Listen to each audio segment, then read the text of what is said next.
Chapter 14. My Women. Hey, relax. I had not so many women in my life. I never looked to become some sort of Casanova. I was never meant to be a ladies' man. I will say this. I never have counted them. Maybe I had around 3 dozens of them. Is that okay with you guys? I'm only going to write about the most prominent ones, such as my first one, my most beautiful one, my most abnormal one, my wife as well, and the most mysterious I was happy with as never before, at the beginning. You'll see here what troubles I've managed to get into with my women. I will start with my most abnormal one. Chapter 14.1. The most abnormal one. How she got me in her trap. I want to point out, my dear readers, that I am not sure if I did the right thing not to adhere to a strict chronology of my narrative. Most of these relationships you are going to read about below are nowadays called toxic.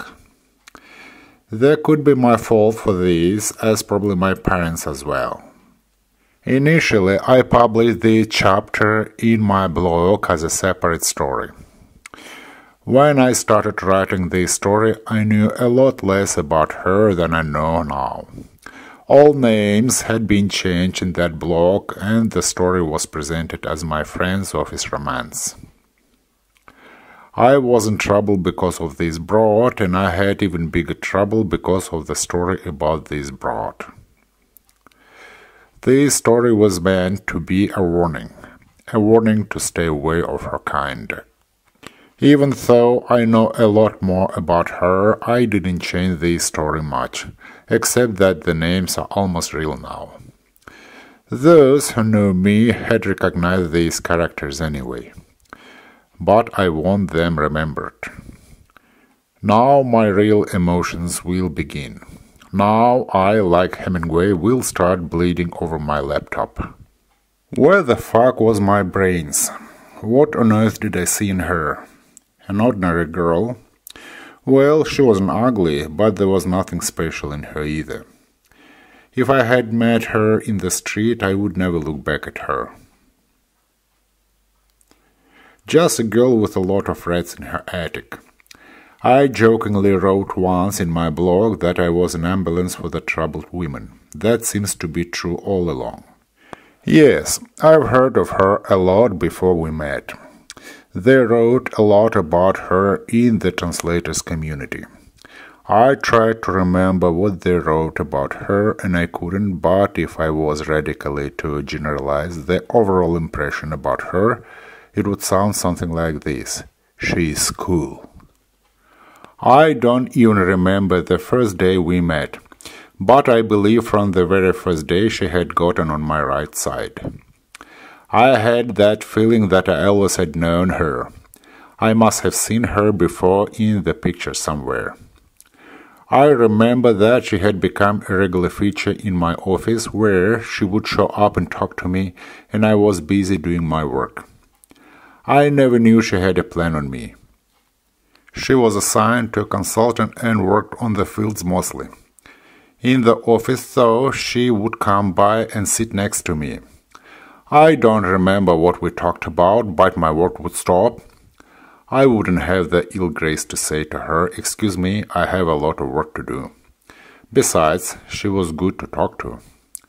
I remember much later she told me, or wrote, I don't remember. She had been shocked sometimes by my straightforward opinions on various things. She thought I was a bit too cynical, but she was treating me good. She seemed to have that special feelings towards me. And everybody liked her, both men and women. She had it all right. With all her original appeal, she still didn't cause any sexual desire in me. Zero zip, nothing.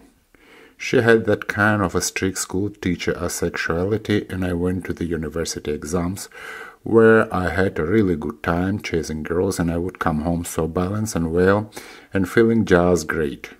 She told me once about an expat who stayed in the same hotel she was living in, whispering to me with a gasper's horror, "He is such an erotomaniac." I wouldn't want to earn such a stigma myself in her eyes. It didn't occur to me, though, to ask her how she would know that. That expat also said that he liked this kind of Oriental women. It just has crossed my mind. There might have been something going on between the two of them. I don't have any habits of fooling around with women, like floatingly hugging them as many would. Such things were not to be easily squandered for me.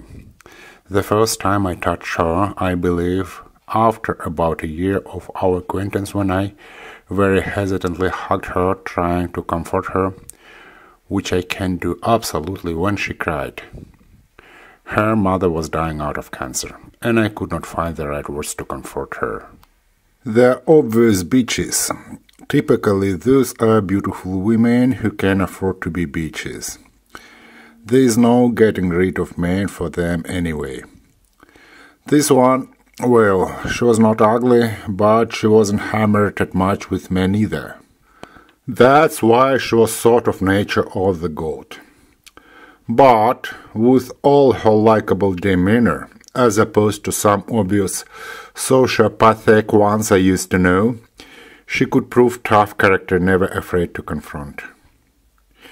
She made it obvious that she would never easily let anybody hurt herself. Those who asked for troubles were so very sorry afterward. She wasn't the one to easily forget resentment. She didn't seem to be afraid of anyone, but she was very nice to me. Such were the feelings I had. The winter holidays were approaching. My wife went to St. Petersburg for further training, and once I had an idea to ask her out to a nice restaurant. Why the hell not? We were buddies and knew each other long enough to go to a restaurant, and I did. No excitements, no hesitations. I wasn't in love with her, just a purely friendly relationship, and I was sure she would go. I chose a nice restaurant, found them there with her sitting next to me, and easily booked places for two. It was an expensive, fancy restaurant. The food was good. I ordered a French red wine for her, and I was getting loaded up with some real man stuff like straight Russian vodka. I vaguely remember how we went to another restaurant where we both smoked hookahs. Perhaps it was the first time she saw me this drunk. Perhaps by this invitation to the restaurant I had extorted her intention to do it, which took a little while for her to come to the scratch to act. A couple of days after the restaurant, my daughter and I were walking down the street from the pool when she called me and asked what was I doing then. I said cheerfully that we were walking down the street in the frost and that we had a really good swim in a pool nearby and so on. She'd called not just to find out what was I doing. She was up to something, but my daughter appeared to be in her way. This all I interpret from my visions of today's perspective, or what I know about her. I didn't give much shit to this call back then. Just was taken aback a little bit maybe. And then, a few days later, she did one thing. I'm sure she regretted it more than once for picking on the wrong guy. I just didn't know I would regret it too. Oh, how would I regret it? Well, this phase started in December 2006. I remember everything, even the date and time when it happened. It was one of the New Year Eve's days, which was coming to its end, and there was almost no working personnel in the office. Many flew to the corporate party in Moscow. And I had no one to babysit my daughter. My wife still was on a staff development training course. A couple of weeks before, our department flew to a big meeting in Moscow where we discussed our department restructuring program. It all turned out to nothing as usual, but I'm not here on this. I flew back with her sitting next to me. Yes, she was very nice to me. So, there was nobody but the two of us in the empty office. Stay tuned, it's coming. She sent me an email invitation to the sauna she had arranged in the hotel for us. She wrote to me, because of the piquantness of the situation and because of my self-doubt. Yes, the girl was so nervous she was shaking in her shoes. Then she spontaneously switched to English, where I was. Welcome to join, but it's up to you to find a pretext to put this off till a better timing if you feel it this way. No hard sale, no hard feelings, no hidden catch, no strings attached. And then she switched back to Russian. Just I'm all alone, you are all alone too. Fuck me naked. Stunned, I immediately wrote her back, I avoid saying no to women in the first place, except the very, very exceptional cases. I just don't like to hurt them. Sure, it never occurred me to prick my ears and put all these off, would you? Being a healthy and normal guy? Exactly. And that was my big mistake.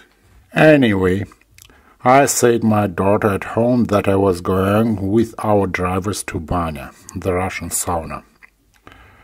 I took a shower at home. Yes, I was going to sauna, but, To calm down a little bit, I had a little brandy before I left.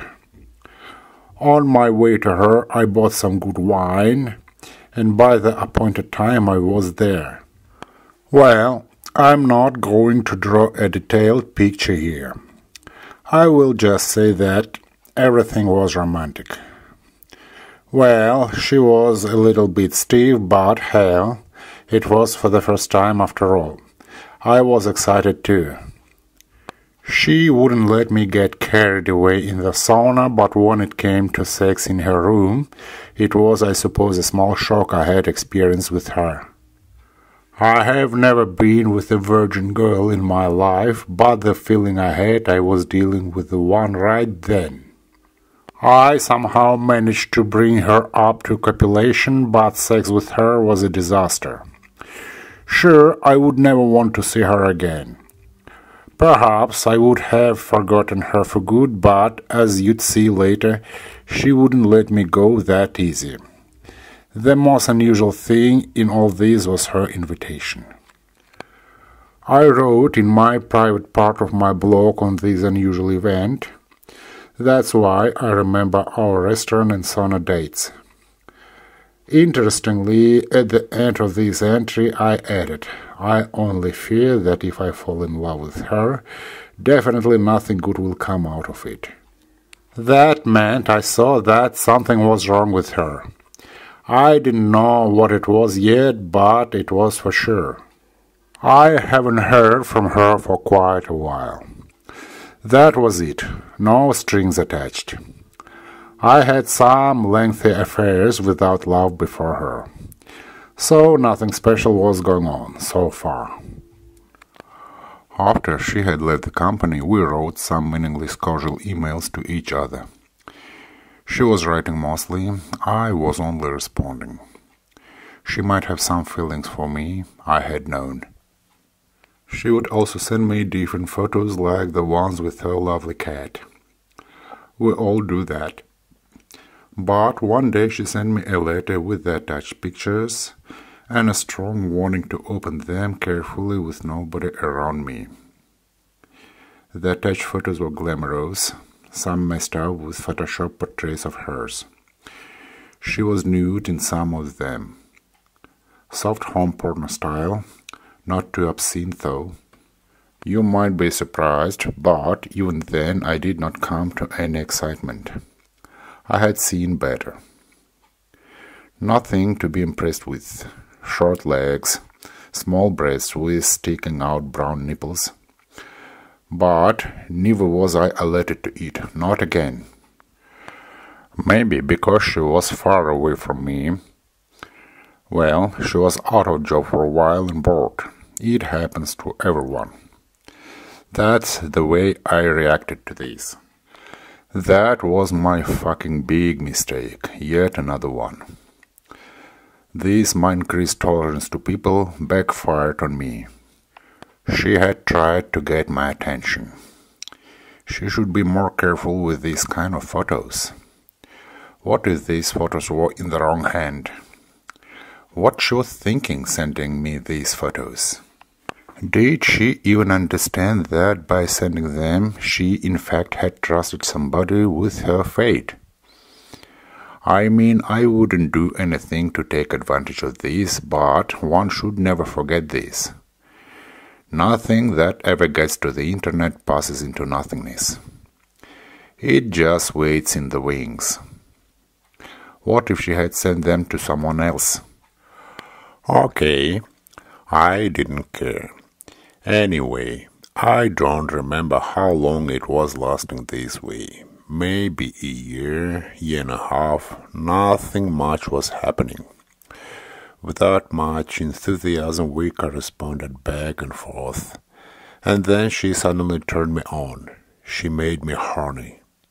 During these correspondences, she once in a while would get hot and express some sensual desires, which I ignored at the time, but during that one of these outbursts, the intensity of which kept growing, she suddenly so colorfully painted that the rather bloodless sex we had after that sauna, that I suddenly got turned wacko. Fuck me. I was fucked up in the head. So was she. She did it. She finally did it. She totally loosened me up. I went off the scale. Our shared desires during these epistolary sessions reached the point when she finally got really scared and tried to slow it down a bit, but I was all geared up already. I'm not going to write about all this shit. What are you thinking? I'm crazy enough to write this story. What the hell was I thinking? Anyway, now I was dreaming of seeing that girl, and I saw she felt the same. Now I felt I began to fall in love with her. We had even agreed to meet and even managed to meet, but nothing ever goes as planned. I was with my daughter and she was with her husband, so we didn't even try to do anything. She wanted to take me away to a local water park with a nice private sauna in there, but I didn't want to leave my daughter alone with her husband. He was a nice guy, but there was something about him I didn't like. But the idea of seeing her never left me. She was no longer a body.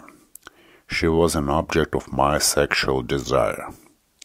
It was then, I believe, at a distance, for the first time we had a serious fight. It was she who had seriously turned me on, and then, seeing the situation getting out of control, she decided to stop any kind of communication with me if it was my fault. Here we go. Her message was, I'll start if I want to, and you will respond. If I don't want, you don't even think about it, you dirty bastard. Much later she wrote me about that. I wanted to try to see if I like it. I didn't. I always was the one to blame. My blame was that I kinda like it. But it was she always who started all this, widow. Invoking in people desire, then blaming them for being responsive to it. For a while we didn't communicate at all. That was a chance for me to leave her alone for good. I didn't. Yet another fucking big mistake. We gradually resumed our cautious correspondence. And a couple of times at least we would end up in the same shit again. Once it was me who started it. when I wrote something I don't remember what, and she got turned on and she wrote me that she felt wet down there. And the second one, it was initiated by her when she all of a sudden asked me if I wanted to be the father of her child. She even was willing to come to my town. That was for the first time when I got alerted. I wrote nothing back to her, and after a while this letter came from her. Take it easy, my dear. I did not plan to come to make a baby with you. Just wanted to give my appreciation of you, of what you have always been trying to be for me. Thanks to you, I know better what I want and what should be focusing on.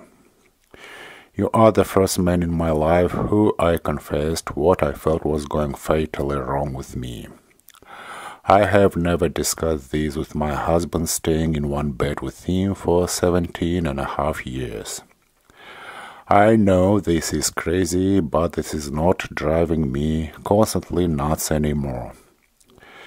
You will always be my number one, regardless of whether you chose not to ever talk to me anymore. Love you. She just had turned me into a fucking doctor, using me to cure her hang-ups.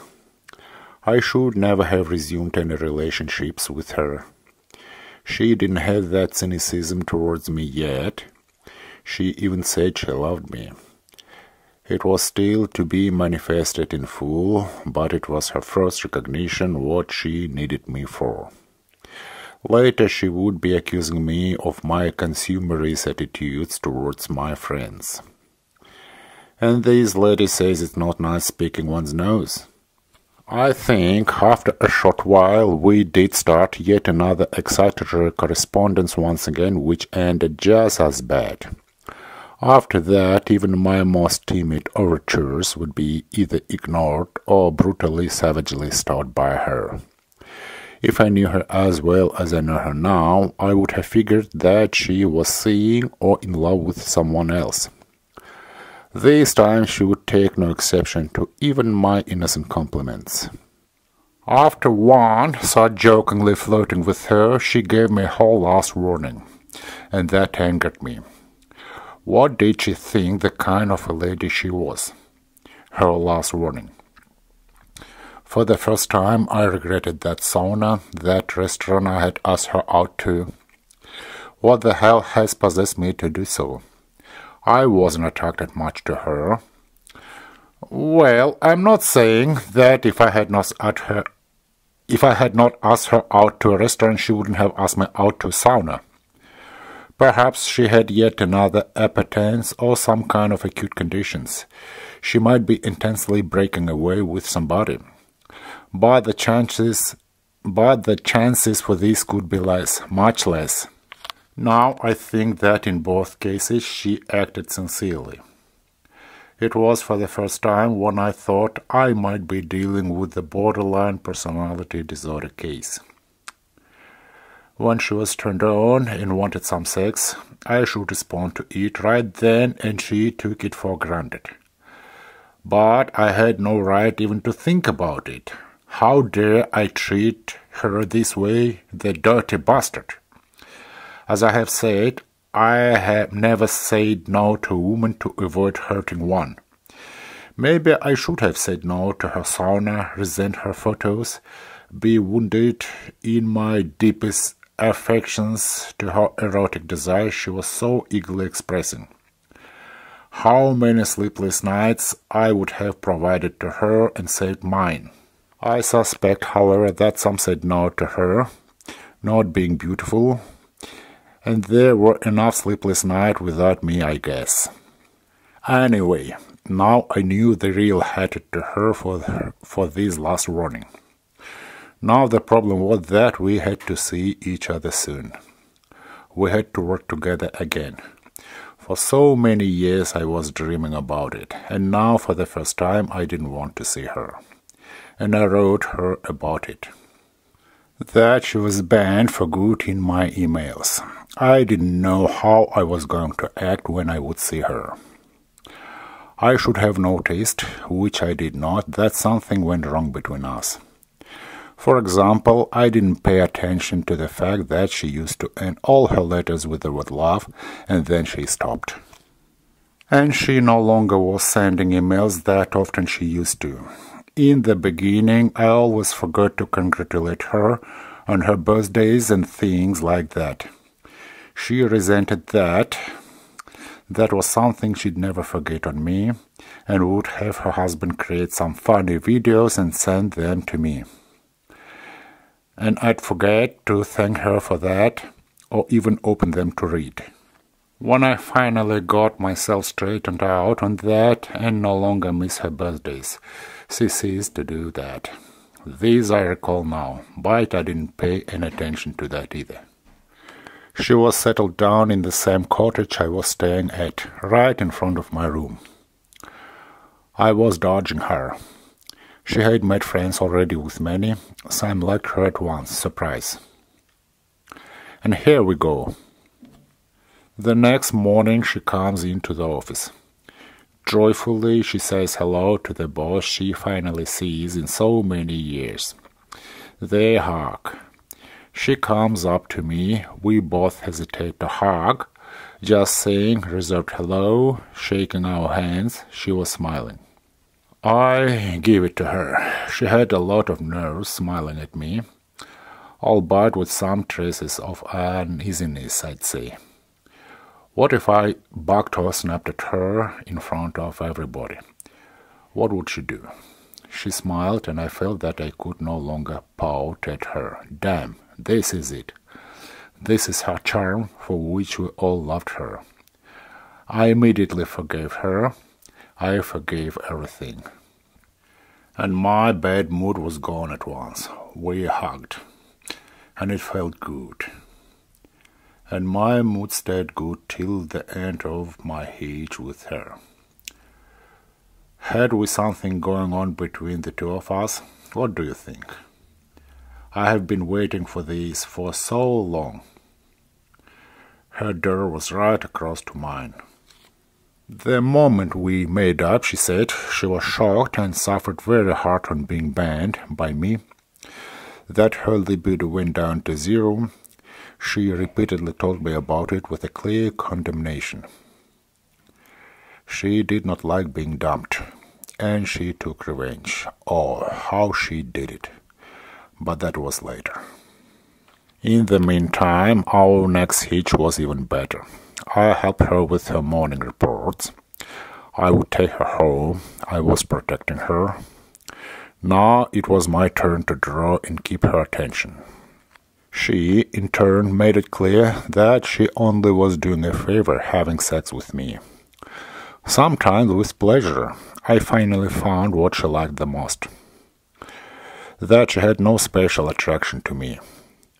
She was not in love with me anymore, so I shouldn't indulge myself in vain hope. I ate my lick.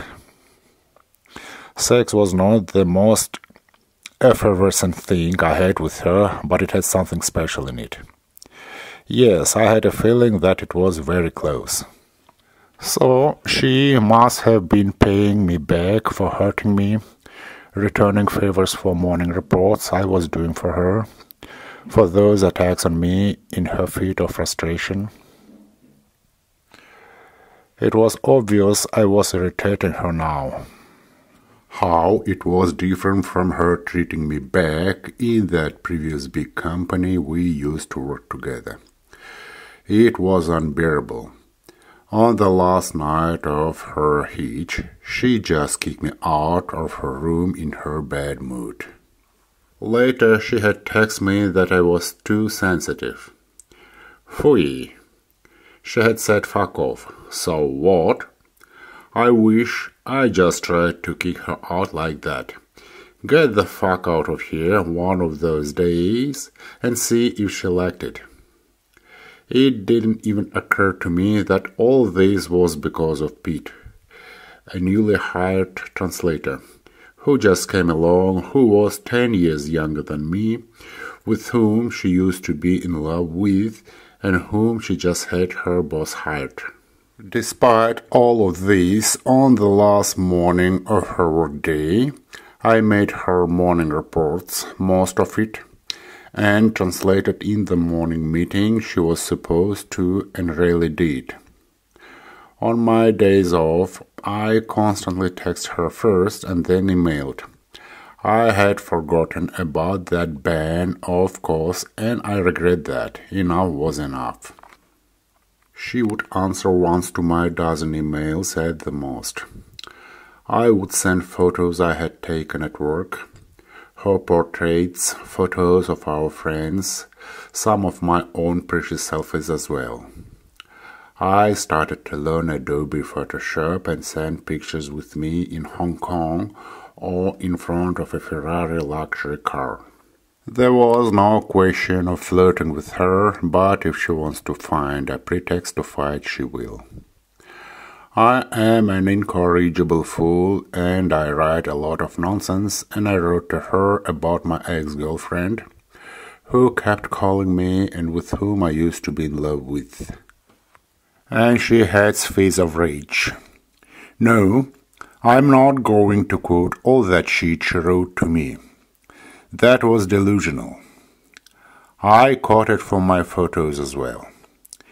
You driving me bonkers with your glamour pictures. I have already made you a warning that I wasn't enjoying your acts of self-admiration. You see, warning again. These same pictures I was sending to the others as well and asked them, maybe something was abnormal with what I was doing with my photos. No, said they, everything was okay. Keep sending, they said. Your Photoshop mastery level is growing up. Anyways, that was her who started all this. It was she getting me going with the sauna, her nude pictures, and her sensual letters. Well, here was exactly where she wanted me to be. Now she had done all to put out my warm feelings to her. It seemed to have worked. And what about her? What about her? That's the way it ended up with all her former boyfriends. That's what she was saying. I went back to work. Couldn't get her out of my mind, just kept thinking about her. This lady, as I said, was unusual in many ways. She was very quick to fall in love, must have fallen in love with perhaps all of her bosses and had probably screwed a lot of them. All her stories, though, had ended badly with them, or with nothing at best. One of her bosses, after having a short affair with her, preferred to marry a waitress from a local restaurant, took her to America, and now they live happily ever after. Yet I have never seen such a crass and morbid sexual restraint as hers, ever. However, she was not frigid. When I got it down right, I had managed several times to bring her close to orgasms. She said that she never had orgasms with the partners. She was shy, but she had ways to run out of juice alone. Relations with her were accompanied by regular shocks, starting from the time when she unexpectedly seduced me. With the frantic initiative coming from her, the sex just had to be very enchanting. But it never has been. Not from the very first time in the sauna where I had experienced an epic failure instead. She just wasn't getting my motor running. On the contrary, she would constantly suppress my originally high level of libido down in me. And I had a very hard time to overcome all this and bring it to coitus. And the follow-up dates with her required the same incredible amounts of effort to overcome these. It was fucking exhausting, I'd say. I realized that the problem wasn't with me, but once in a while I had that creeping doubts that if it was me, if I was getting old, these thoughts might have caused once a failure with my wife at home. That was something I couldn't believe. My wife took it easy, by the way. She thought the rotational works we had must have caused it. Interrupted stability, damn it. Fortunately, as it turned out, that fight with my girlfriend, which I admit was coming down hard, has put me up to a lot of things. No doubts, there are exemplary husbands who never cheat on their wives. My cousin is one of them, and always been proud of it. I'm proud of him too. And Devil plays his trick on me every once in a while, but I'm not a two-bit whore either. Just a normal human being. If I get a kick out of somebody, it will come to stay with me, and I bear heavily any kind of separations. And this time I was being down by having myself used, abused, and refused. And I didn't see that I had secret admirers out there at Worktown as well. They were heavily hitting on me at a party, maybe because I was a little better than the others staying on my feet. They kept calling me out to dance. One of them, not the prettiest but surely the most vigorous one, dragged me out, upstairs into my office. Honestly, as drunken as I was, I still didn't want to expose the cottage I was living in, and she was asking for. I was drunk and honestly warned her that it might not work out. With this one, it didn't work when I even was straight as a judge. Might not my ass, she said. With her, everything would work out just fine. That wasn't what she was netting me for. For so fucking long. Might not work out. We'd just see about that. I haven't had such incredible sex for many years. I am a very liberated person myself in this regard. For me, everything except S&M pedahoma is acceptable. And she provided me the whole all-inclusive set that very night. The rest she had promised me for the next time. I was just afraid to ask her what on earth she meant by the rest she still had left for me. What we hadn't tried yet. And she did the unthinkable. Squeezed 2 orgasms out of drunken me. And she was happy too. She appeared to be a primary school teacher, and she looked like a very strong-looking woman, and I found that I understood nothing in this life anymore. Next morning I woke up all excited. I was dreaming that we, the several couples, played the hide-and-seek game, and I, the blindfolded, was sketching women. I was holding the one in my hands and tried to guess whom I had just caught. The kick was that we played all naked. That's why I woke up all excited. And then I realized that I was all right, and I was surprised to catch myself that I was no longer thinking about that unusual lady. Just in the day said I had noticed that there was a very nice woman at the store. I was buying a bottle of Coke, staring at me, and I immediately knew what I needed to do next. It felt good, really good, until this one came back to work. This time she, smiling as always, came up to us and started talking to my boss, standing up very close to him, almost whispering something to his ear, in confidence, showing off a little bit, and then she went past me with such a demonstrative ignore towards me. Take fucking that. Not that I had hope for something else. Well, that part she played great, very artistic, and I was having the impression that we were being watched by everyone in the hall.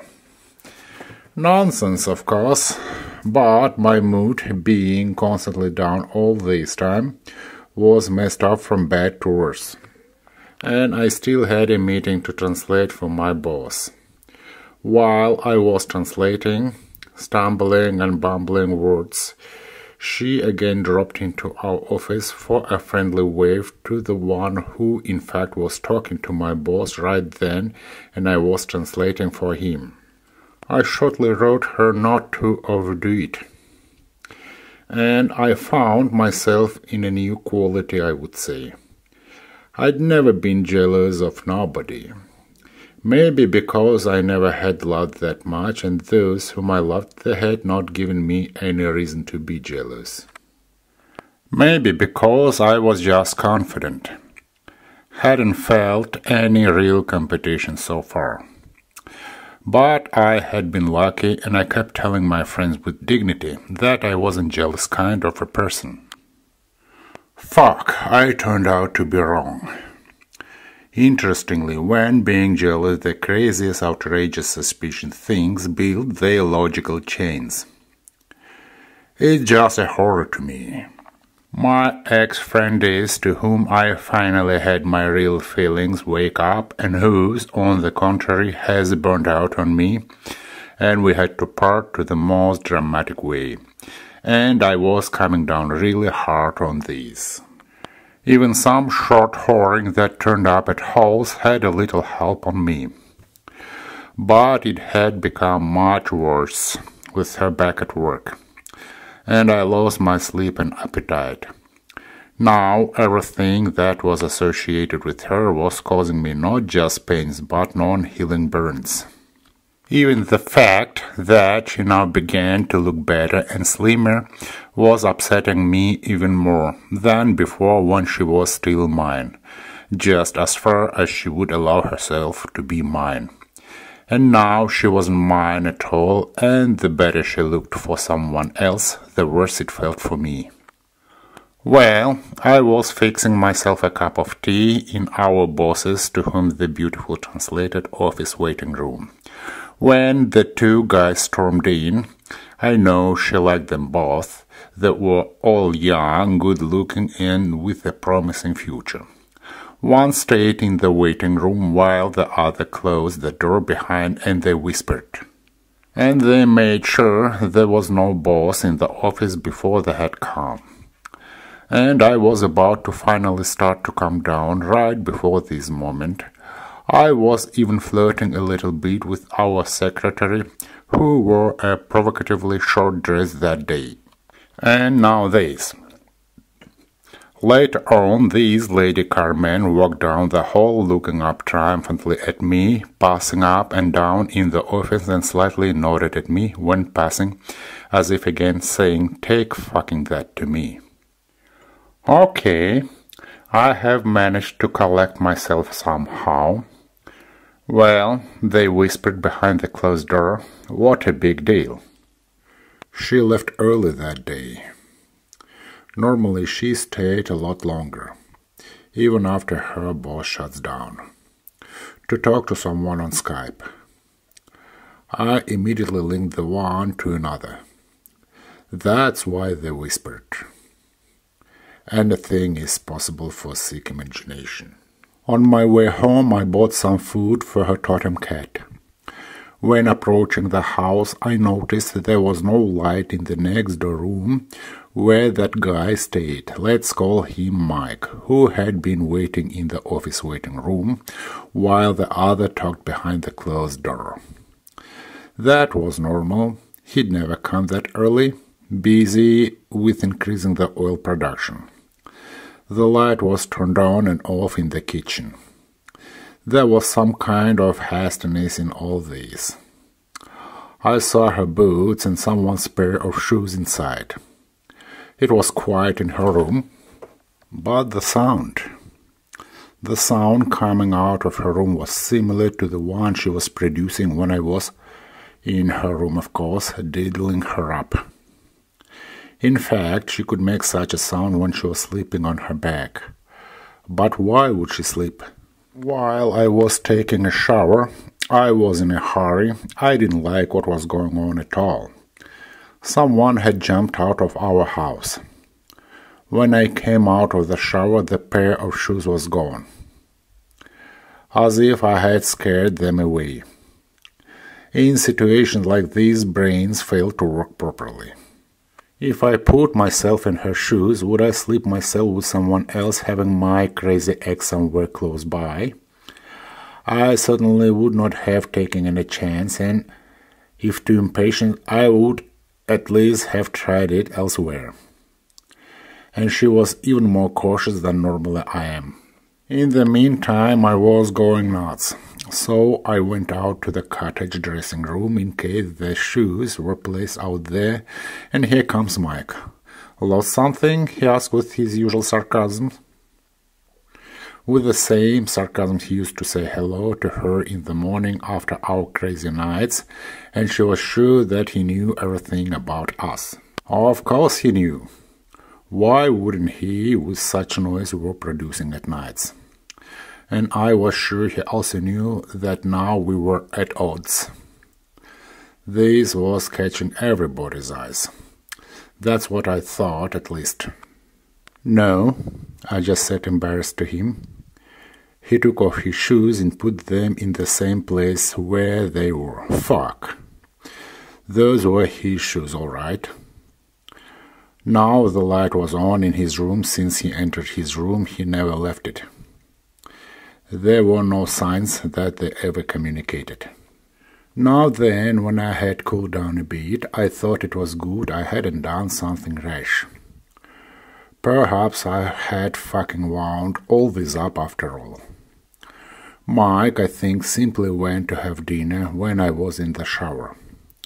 He was so young and good-looking and just out from Moscow. Why would he ever bother to fall for her? Then there was some kind of hula-baloo. The guys stormed into the cottage and she was warming up something for them in a microwave. Then all got quiet. They all were gone. I thought that she went with them. She didn't go anywhere. I regularly had her coughing. Then somebody has called her, probably asking her out, and she said she wouldn't go anywhere. Sometimes I think I have caused problems for her as well. Perhaps she wished she hadn't done to me what she had. I wouldn't expect that all these would have caused such huge consequences to me. And yet, I still can't rule out that this shit had not taken place at all. Knowing how easily she falls in love, she might have invited him as well as she had me to the sauna once. Not a man would refuse to it. At that moment, I still didn't know what a horror, in fact, she really was. When I came so unexpectedly, she could show him the door in a panic while I was in the shower, knowing how delusional I was. She sure was going to bring me to schizophrenia. Later, I think I figured out what in fact had taken place. She was all alone, all right. She was telling me she was bringing along special toys in case she was desperate. Do you know what I mean? I thought so. That's what happens when one coming undone. I would never want to be her husband. Even now, when I was being consumed with jealousy, I knew her well enough to have reasons to be jealous. I think that her husband knows her even better. I think he was being aware of all of our relationships. She once mentioned that her husband had access to her emails. Most likely he had been aware of our correspondence with her. He is as weird as she is. Even crazier than me. A perfect match for her. That's when I should have to prick up my ears and stop off any relations with her. The most incredible thing with the two of them was that she never screwed him. I fucking mean that. That what she was saying to me, and that was beyond my comprehension, but partly explained why she was acting like this. Seducing somebody at work. Again, I didn't know all I know now about her. Pete, when he learned her husband's zodiacal sign, just knowingly said that all bitches were masochists. He loved her, suffered from it all, and enjoyed it. What was amazing that when we still had good relations, I almost had no jealousy towards her, no matter whenever she would give the look at other guys with me around and having a smack for somebody. I know I'm a loco myself, but whenever I imagine her screwing someone else, it was back then, well before this. Now this kind of thing is absolutely unacceptable to me. I was getting really hot. Kinda made me feel better if I knew she felt good too. Once we texted teasing each other with very sexual desires. She, as usual, had started this. She was getting more and more creative at that, and she asked me once how I was feeling about having threesome sex, especially a woman with two men. I said I was feeling good about that, and I would die to try it with her someday. And she made it clear that she would like to try it too, and we even discussed the possible candidates for this.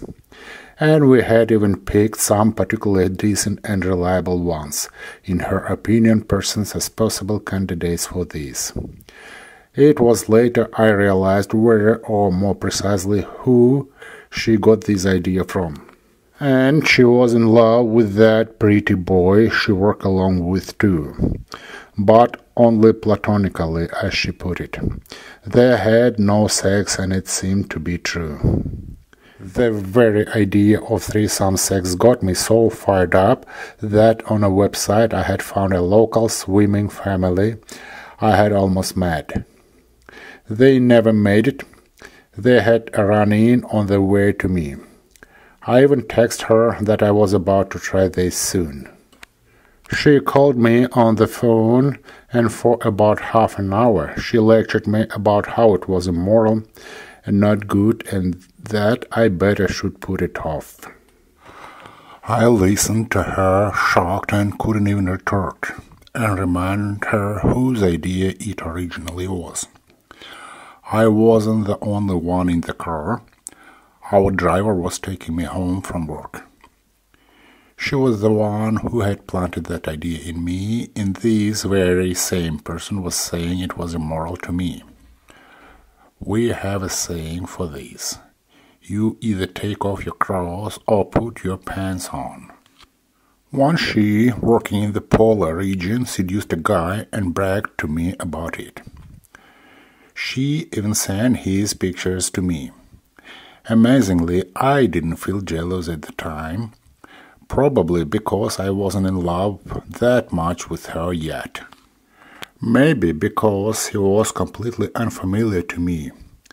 I remember though that when I learned that she one night came on a visit to one of her fellow interpreters whom I knew, I asked her please not to sleep with him. It would be very frustrating for me to know about it. She probably didn't like him herself. I think I even know why. Because he had the same oriental look as herself. She even was almost mad at me for it. Anyway, next hitch, though, she emailed bragging about him, inquiring why all of a sudden she began to avoid him. She enjoyed being run after. Such was her compensation. I dump you before you do that to me. I've gotten into the same trap of hers, as you see. I didn't know yet how often she would do that. Neither did I know that she had plans to get rid of me. I mean for good. To have me out of this company. Yes, she had plans for me again. So not all the time I was jealous of her, and I knew if the impossible would happen and we make up it again, I mean get all our relations completely restored to the point they were right before we broke up, I would again cease to be jealous. Even if I loved her. So there's no linear relations between the love and jealousy. It's not that simple. Probably I'd rather start to get turned on again at the thought of her being with somebody else. Now, though, I would never dare to try to trick her into a threesome session. In fact, I have never suggested that. It was her idea. Well, don't get me wrong. I didn't mean to give you an impression that she was the devil incarnate himself. Was she really so bad that there was nothing good in her? I always tell everyone that those absolute villains and saints are only in Bollywood and Hollywood movies normal people don't watch. Real life is more complicated. I mean, it's funnier than shit. And how come if she was such a villain, I was hanging out with her for so long? I'll try to remember something good of her, throwing all my resentments towards her away. As I have already noted, she wasn't of any special beauty. Therefore, whether consciously or not, she has developed such patterns of behavior that were pleasing to men. I didn't think back then that she was hitting on all of them. That's what she did. I was falling for her quick responding to my jokes, whether they were good or not, with her thrills of laughter. It was later when she regularly growled at me and my jokes like, "You have already said that," and systematically was putting me down. I missed her treating me nice once, and it wouldn't take much for me, the Narcissus, to swallow the bait, and I have done it. Now then, that's right. She's a self-made lady. However, as a continuation of the same reason, she never tried to con me out of my money. Sure, if I took her out to a restaurant or cafe, I'd always buy. But, again, she never had asked me for money as a normal bitch would do to someone who'd crushed on her. Not even for a loan. No even concealed attempts to frag me over. Very good quality, I'd say. Once I jokingly offered her to buy her a mink coat. She, for a moment, had those little devil's dawns in her eyes, but she managed to refrain from her temptation. Girls, tell me with your hand on your heart, could you refuse such an offer? If she'd only said yes, I would have had no choice but to put my money where my mouth was. With a little of her imagination, she could easily con me on the thick as two short planks stupid. I am always angry at people's stupidity, especially at women's. I will never fall in love with a stupid one, even if she was beautiful. This kind of woman never had it for me, while the other way around one could just have it all right. This one, putting some feminine features aside, is an educated and smart lady. She never had annoyed me. She was fun to be with. Or take this episode for an example, and you will understand why people still liked her. We had mice in our cottage. Maybe even rats. A lot of rats. Once I woke up because of the noisy tramping early in the morning. As it turned out, she in the next room was awakened by the same sounds too. And a serious question arose. We needed a cat. Or maybe I should find that black one which used to live in that cottage with previous owners and who, rarely though, would appear in front of our house. The present-day residents, some of them allergic to cats, wouldn't allow it to stay inside. And that poor thing kept on living on the streets and had its ears severely frostbitten.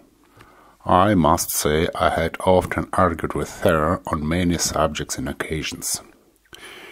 She was a typical fatalist and a conspiracy theorist. She always thought that we, the human being, were being manipulated by some forces, any forces from the secret behind-the-scenes plotters up to the Newman. She kept talking about all the backdoor plotting, and the Newman powers just testing us, wondering how well we all go through all these kinds of tests. As simple as that. She never was able to explain to me, though. We were being tested by natural powers for what? Are they going to recruit us for something?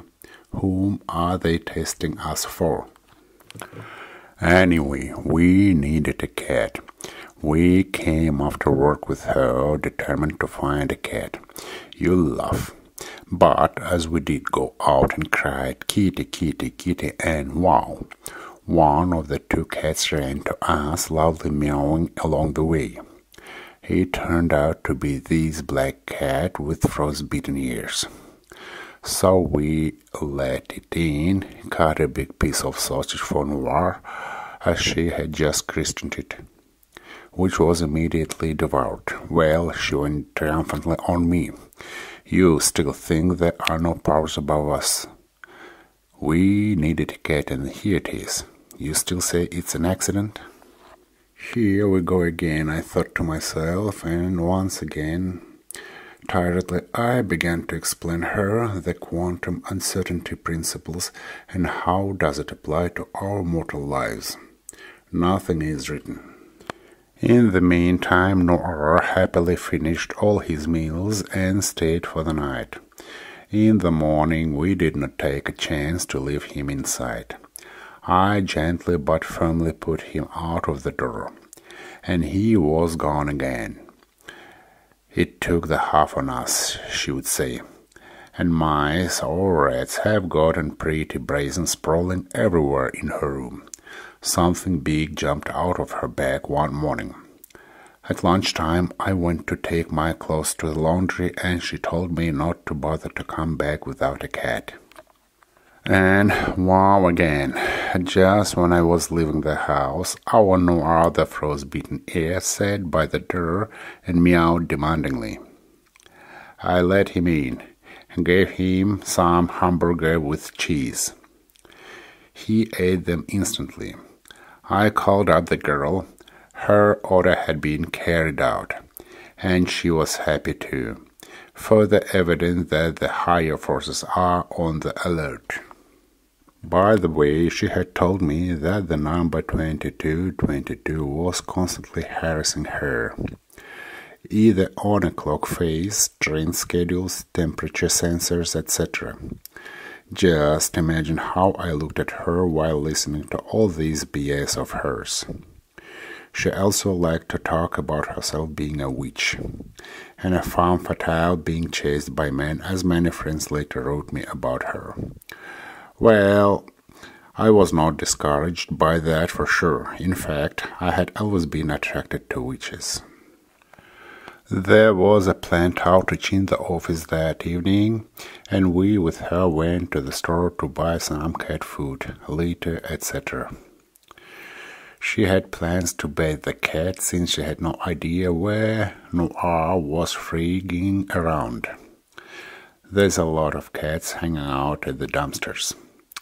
Also, she cherished an idea that it would be great if our Noir the cat caught a mouse by chance, so it would be much easier to convince the rest of our cottage residents to keep the cat.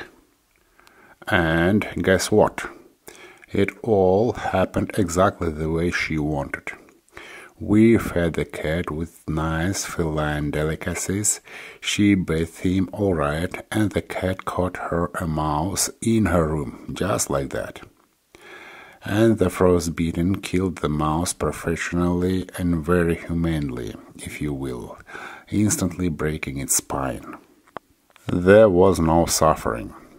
When cats hunt for fun, they normally would enjoy their prey in full before they killed them. And this one he did his best for us, showing off a little bit. I took some pictures of the cat for the presentation. And that was not all. Right after I took some pictures of the cat with its trophy, she showed me a missed phone call from work, and the time of the missed call was, drum please, 2222. Now, I wouldn't be surprised much to see her one day flying around on a broomstick. She had a black cat all ready to protect her. That's the kind of the way she was when in good mood.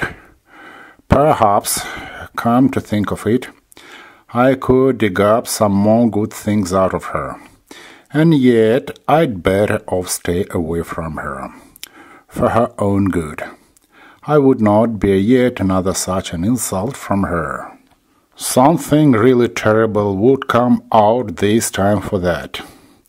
It's better to leave her alone, if suffer she will, not from me anyway. I wish it stayed this way. But she had a better plan I had no idea about. The impossible had happened. On the last of my H's day, I was still convinced that we had parted for good. We would never make it up.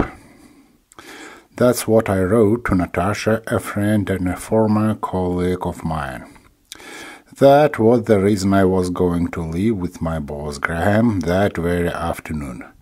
Normally, I would be leaving the next morning, so I would spend the last night partying. But this is not for nothing that they say never.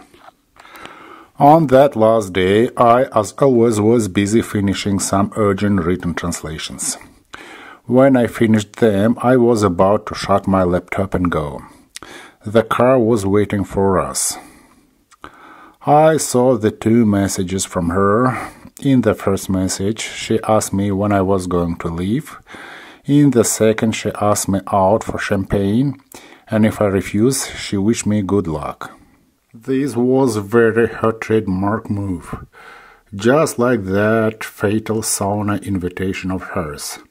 I have arranged a sauna for us, but if you won't go, I would understand. No hidden catch, no strings attached. Just as then, I accepted her invitation without any hesitation. I remember myself thinking with fear that I had almost missed her posts.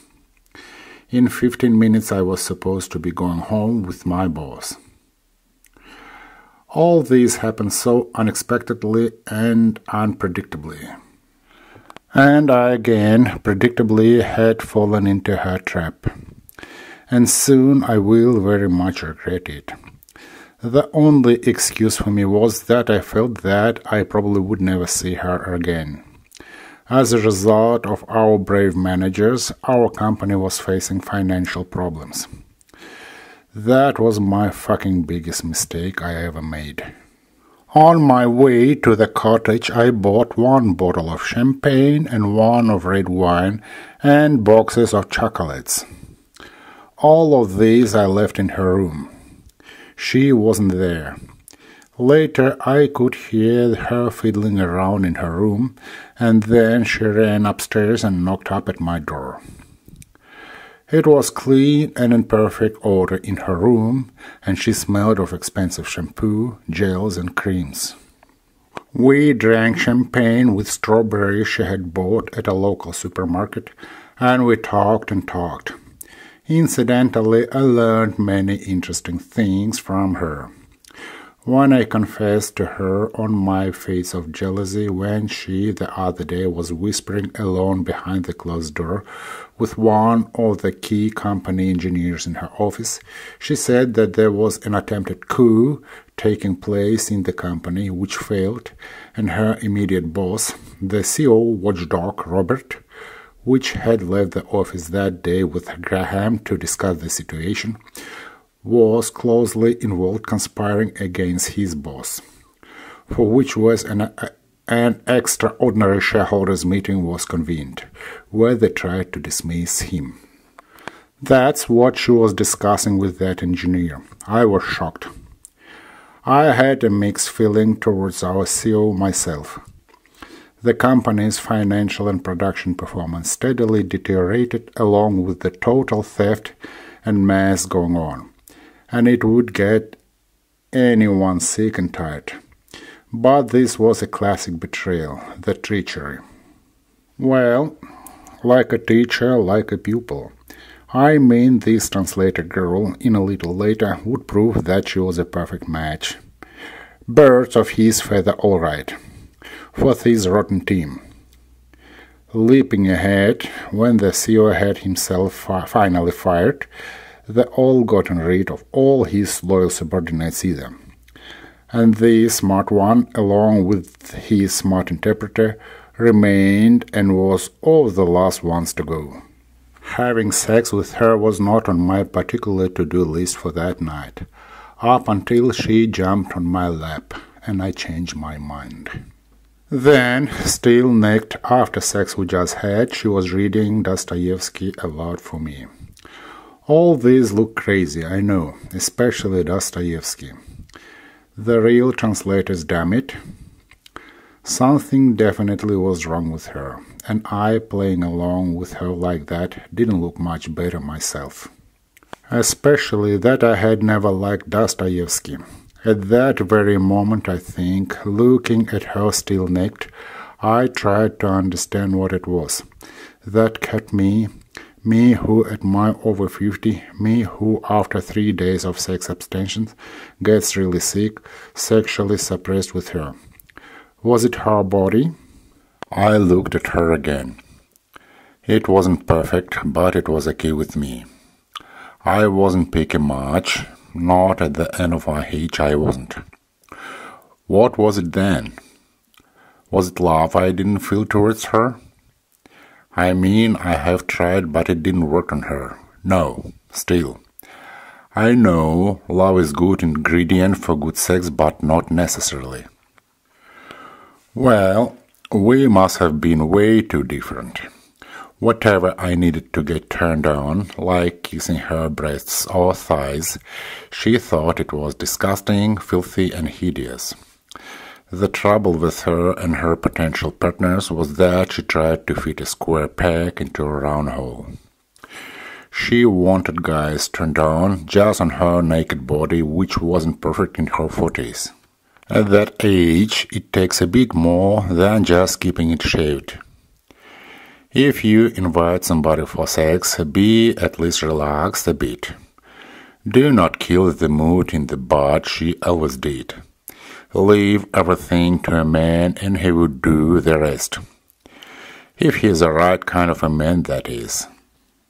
At this point, I realized that I didn't want to be with her much longer. But she was ahead of me again, and it was a shame. But it will come a little later. In the meantime, she was saying that I was about to face yet another test, which I probably would never pass. It could be big money falling down on me or something. Yeah, she had no idea how soon I was about to face yet another test. Neither had I. And I had that strange feeling.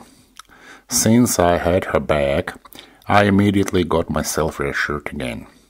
My jealousy had almost disappeared immediately.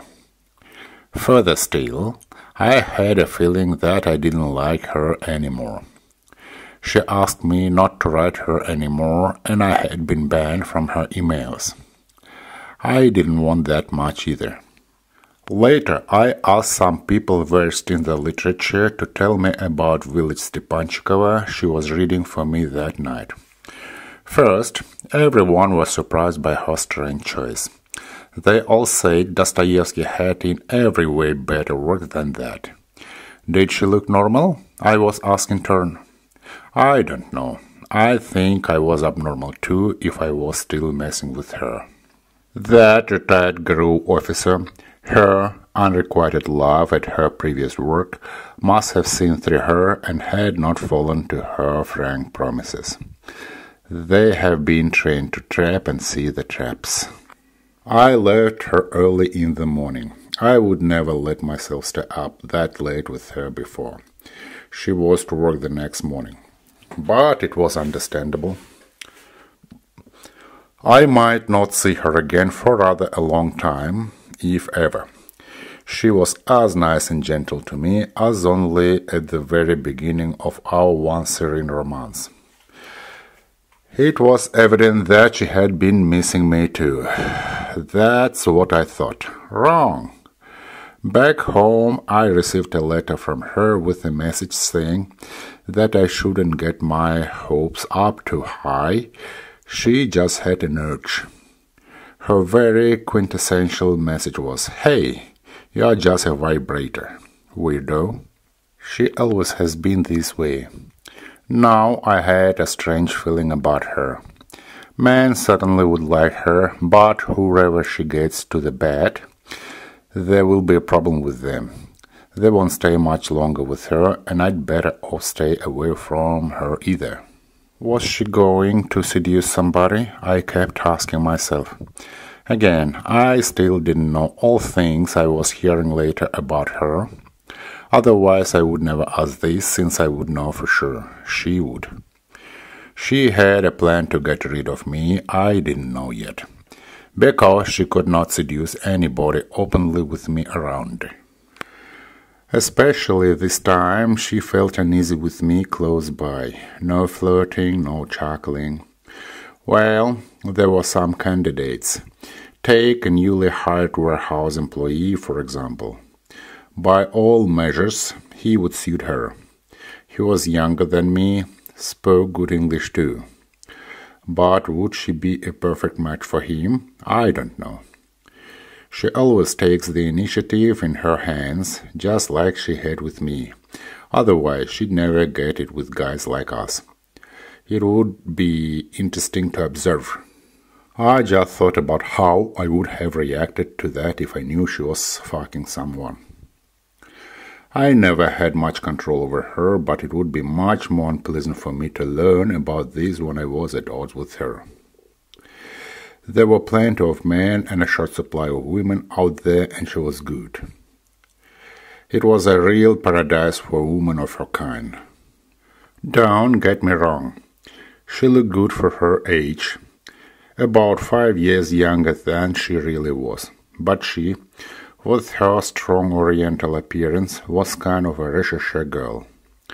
By the way, I am sure that she, deep within, hated herself for her oriental appearance. It was evident of how she was distancing herself from people of her kind.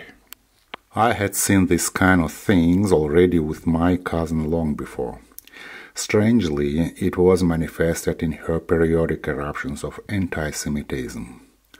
I, being a tolerant person, could put up with many of her shortcomings, but this: no racism, nationalism, and anti-Semitism with me around. Period. Well, she also was in the mood for lechery, and she didn't hide it from me. The fact was that she had been treating me not as her lover, not even as a friend of hers, but as her sis or as one of her female friends she could share with this kind of secret. And amazingly, when she was sharing with me her victories over her boyfriends, it didn't make, again, my nose swell back then. Or when, at this work, she would express her concerns that she might go sleeping around, go hand to hand as she had put it, and it sure would undermine her reputation. One day she asked me what she should do if Robert, her boss, suddenly showed up in her place after work. It was clear to me that she in fact had just said, "I want him one day to pay me a visit." I told her then not to worry about it, that he was too old for that, thinking at the same time about her Vova. What kind of a man is he? Living all these years with her and not fucking her? He is not likely to be an impotent. There must be something very psychological going on between the two of them. The result was that a girl, not being overly, to put it mildly, sexual in nature, was constantly dreaming of whoring of men. Or had he completely flipped his lid because of her? No wonder if he had. Thus, I had all the prerequisites to part with her. But with all these hearts and flowers, I wanted to do it gently, not to hurt her. What an idiot I was. All I had to do was to terminate all my relationship with her right there. Besides, I'd seen more and more clear that although there were no obvious borderline personality disorder signs in her, such as suicidal behavior, still there were some. But I had some more pressing things at hand to worry about. A little while after I came back from my work, I all of a sudden started having a problem with my left eye. Retinal separation. Half of my vision was gone. My wild youth after effects, which required an urgent surgical intervention, and I immediately flew to another city. Well, it went more or less successfully. I came back home. During this time, we had renewed our cautious correspondence. Once again, I fell down. My wife went to visit my daughter. She was missing badly. All I needed was a little compassion from somebody, and sometimes she was very good at that. Correspondence was neutral in nature, but one day, to please her, I wrote that I remembered with pleasure her reading me Dostoevsky at that last night of ours, and she started bombing me with his quotation and extracts. Well, I was not much of Dostoevsky fan, as you know. I had tried to read him once. A lot of crab threading, and I'm good at doing that myself, as you see. Anyway, it didn't bother me much as long as it kept her happy. At least she thought she was culturizing me, and she wasn't loading me much with her own epistolary now. That used to be tougher than Dostoevsky himself, I'd say. That's when she struck again. All of a sudden she wrote me on how she was discussing our relationship with Pete, on how she was winding me around her little finger, and I was standing up in front of her like a little doggy, and how he was reacting to it. A real nincompoop, what he called me. Well, I thought to myself, good for her. She's having yet another shot of endorphins. I said no comments on that, hoping she would stop it right there. But it was only beginning. She was running away. After a short while, she came up with yet another letter saying that I shouldn't take any offense. She was only quoting Dostoevsky. I didn't mean to bore you with all her writing. Not everyone will master this muddy stream of consciousness. But here's some of it. Radik, don't take offensive on me teasing you as kowtowing to me. I just could not resist quoting my fancy Dostoevsky. Uncle Vova, Mark Schneider that is yet another character of Dostoevsky. I learned recently from Lydia that he had lost his daughter and a grandson in a crash of a plane flying from Anapa in 2006. My approach is that only those who deserve any attention and respect, who have been through a serious challenge in this life, not the ones who were brought up in a greenhouse, who didn't know real grief and have never cleansed their souls with suffering. It's not masochism what Peter attributes to me. After all, how else one can understand the suffering of our neighbor if one has never been through it? Or if we don't put ourselves in somebody else's shoes, not thinking about ourselves for a while, abstracting from our feelings and assumptions. And here is great Dostoevsky out there who penetrates the depths of the human soul and brings the grains of truth. We don't feel them because they are deep in the subconscious, up to the surface. There's perhaps no need to dig deep. It's really one step ahead to the psychiatric hospital. So don't judge me harshly, even if I was cruel to you. I didn't mean to do it on purpose to hurt you. I'm sorry for not being able to return your feelings. It is better to forget me. Do not suffer in vain. You deserve more than that. What shall I say? I rest my case. A typical BPD symptom. Mark Schneider. That's how Robert would call him. It came from the word markshader, workman surveyor. The guy of retirement age, well over 65 years old, which irritated many at work, but the company kept him, and Julia fell in love with him because, drum beat please, he reminded her that ex-guru guy from her previous work.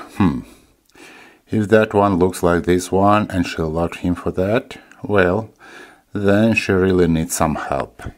She really needed one. And here comes her Dostoevsky now.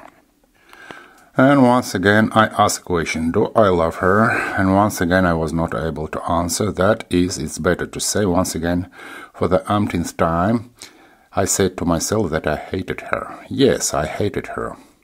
There were minutes each time at the end of our conversation that I would give half of my life to strangle her. I swear, if it was possible to slowly sink a sharp knife into her chest, I would have done it, I think, with delight. In the meantime, I swear to all that is holy, if at Schlangenberger, the fashion pointer, she had really said to me, "Throw yourself down," I would immediately have done it, even with pleasure. I knew it. One way or the other, but it had to be resolved. She understands wonderfully, and the thought that I was quite rightly unaware of all of her inaccessibility for me, all the impossibility to fulfill all my fantasies, this idea, I am sure, brings an extreme pleasure to her. Otherwise, if she could, cautious and smart, be with me in such a short candidness. I think she still looked at me like that ancient empress who was undressing at her slave presence, considering him not being a person. Yes, she was a lot of times thinking I wasn't a human being. You see? She wished I had jumped out of the window for her. You fucking wish. And I said yes, for the sake of God. If she thinks she will never have that urge again, she obviously had picked up someone else. What feelings she couldn't return she was writing about. She got it all right and responded quickly. She said that even if she would have that itch again, she would be on alert this time. Sure, she had someone else now, a little slut. That it might not work out again, and I shouldn't have rubbed her nose into that sauna in the first place. She never got it. She just didn't get it. My resentment was that one day she's like, "Hey, let's go to the sauna." The next day, "Hey, take it easy, I had an urge." What did she think I was? Maybe I'm an old-fashioned guy. Maybe every married woman asks a married man out to the sauna just for fun. What was wrong with that? My message was we were both guilty, to say the least. Had it not been for her sauna invitation, nothing of this would have happened. Opportunities were there, and she took it. We both did. But no, she won't take credit for that. I wrote, well, screw you. The real Bonnie Boiler case. Anyway, now she saw that she had overshot herself again and began to call me on both of my cell phones and wrote explaining things. I never returned her phone calls and started setting my mail services to ban her for good. It took a little while for me to figure out all the settings before I could stop her messages flowing. Trying to patch up what she had done to me, she wrote in her last email that she just wanted to let me know that there was a chance for this company we both were working for to go broke soon, and I should find a better place to work. That's why she was calling me, right. This company has been having financial troubles at least for the last 6 months, and she decided to tell me that Queen Anne was dead. At least she tried to save her face. Nice try, girl. Now I think that was her maybe subconscious "you should go" message for me. There was no better place, and she knew that not any company paid as well as this one. That's why she took the job I helped her with, and she started implementing her plan on me. My next move was I wrote to her that I didn't know who had mentally crippled her. I might guess, though, she was mentioning her older crazy brother, now in jail, who might have molested her. But she had in turn already done that to her husband, and I was meant to be right next in line. And she wrote to me, "Fuck you." Bang on. I even couldn't help laughing. But I didn't laugh. I was at a total loss when I got a letter from her husband where he said that all her incoming letters and text messages to her corporate cell phone were being moderated by him, and all personality attacks and insults would be no longer tolerated. Otherwise, all respondents would be banned. We were being moderated for how long? Fuck me. I remember her once mentioning that he had access to her email. It sounded so incredible that I didn't give due consideration to that fact. I should have. For how long has all this been moderated by him anyway? From the very beginning? Then he should know better. Who has started all this? I remembered our most intimate letters with her that she always instigated, and I vividly responded to them and gladly played along. What a fucking idiot I was. I remembered how she shared our relationships with her colleague and then with me about his reaction. Now this with her husband. She was fucking sick. They both desert each other. What freaks. What mentally crippled ones I was dealing with. I must say that all this started to cause a post-surgery relapse to me, and I was sent for medical re-examination with possible subsequent surgery. I thank her for that, and immediately her watchful wonky husband, the moderator, like a rabbit out of a hat, popped up with his warning red lights. Now I was trying to shake those freaks off my mind. Crazy, yuck, and go on living my normal life. Later, she had sent me a threatening letter to show my letters to her boss, and also called me a coward and a dirty dog. What was I going to do with her? She, having one email account for two with her husband, was regularly asking me out for a date, sending me the nude pictures of hers I never asked for, and now she was threatening me. What was she thinking? Would a normal human being ever do that? I thought she had known that I still had those pictures of hers, but I was not going to threaten. That much shit she was, I was not. Okay, I only hoped that would pass too. The nastiest thing of her behavior, if she is really sick, it's another matter, but I'm not sure about that yet, or that she chose to have it out at the most vulnerable for me period after my first eye surgery, and having her husband involved. What kind of husband he is if he never sleeps with her, and besides, she said to her bosses that she was single. This sadist girl was having her husband, who, as it turned out, was already aware of our affairs, make greeting videos on my birthdays and other my significant events that I, to be honest, never viewed. Then she was in love with me, and so she was showing her affection. And during these conflicts she had set him against me to defend her sacred right to cheat on him. Anybody would love to have such a husband. I believe that this was pretty much the cause for my eye trouble relapse and for another very expensive operation in that eye. To make matters worse, I still managed to contract adenoviral conjunctivitis, especially dangerous in this particular case.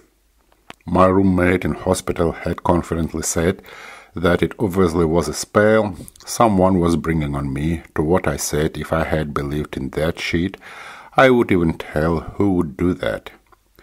Maybe she would love to take credit for that, I don't know.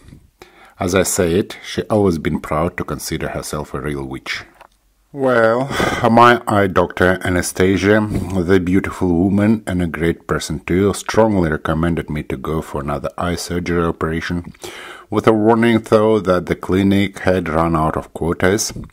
They were short of hands and they might turn me down. I should try other cities and shouldn't wait too long. The timing was crucial. Great. The Yekaterinburg Eye Clinic was overcrowded with patients all right, lined up to the limit for the surgery up to the end of the next week. But since my situation was bad and urgent, in a few days there might be a hole in the very tight schedule. So I checked in a nearby hotel to wait. In the hotel, my eyes started to inflame as if something had gotten in there. However, the doctors decided that they could do the surgery, and I didn't want to take a chance and miss the only hole in the schedule. So they did it as scheduled. A few days after that, my good eye, because of that inflammation, started to look worse than the post-surgery one. Anti-allergic pills and drops had been assigned. It was the summertime, beginning with everything blooming around, and the pollen was likely to have caused an allergic reaction. It was weird. I never had any allergic reaction to pollens before. Anyway, on my returning day, things have become worse. I was waiting on a cab to the train station with my not just tears but mucus as well gushing from my eyes.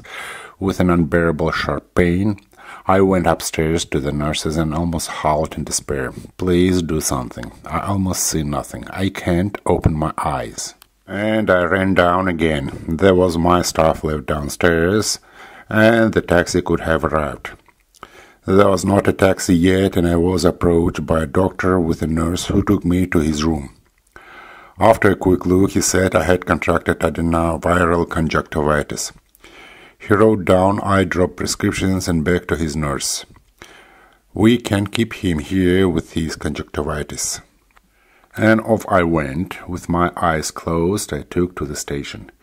God only knows how I managed to find a drugstore to get my prescribed drops. A young family with a child helped me to get to my train. Thank you, guys.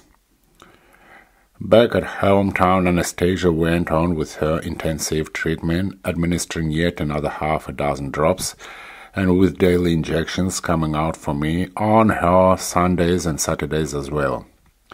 And there was no hot water at home, and my wife still at our daughter's place. Maybe it was good. She wouldn't be of any special help to me anyway, and my mood was really bad.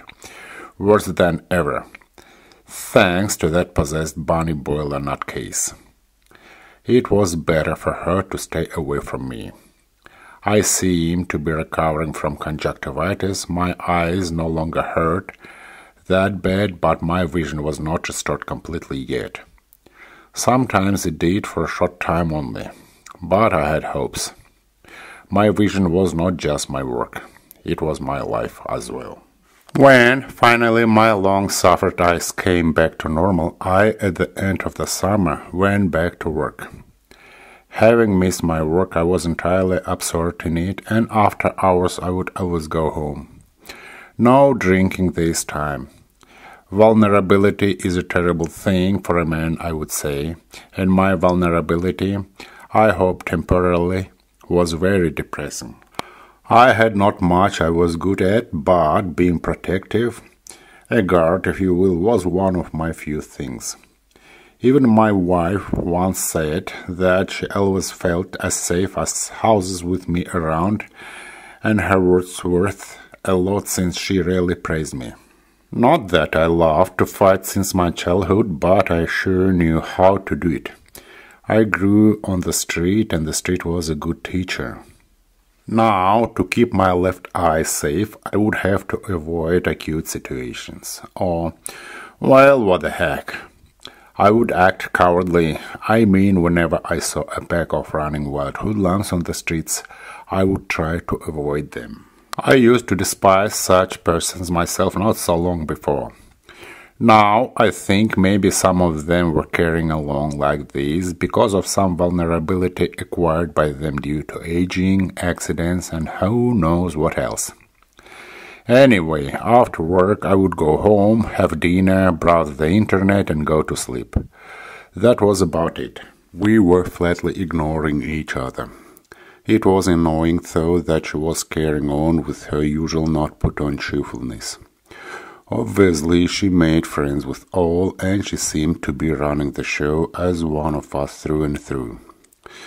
Like things have gotten even better without me here around. Impunity prevails.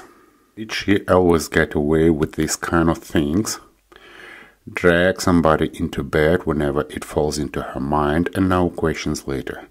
Never mind, I just had an itch. If you don't leave me alone, I'll set my husband against you. He's a good guy, understands everything.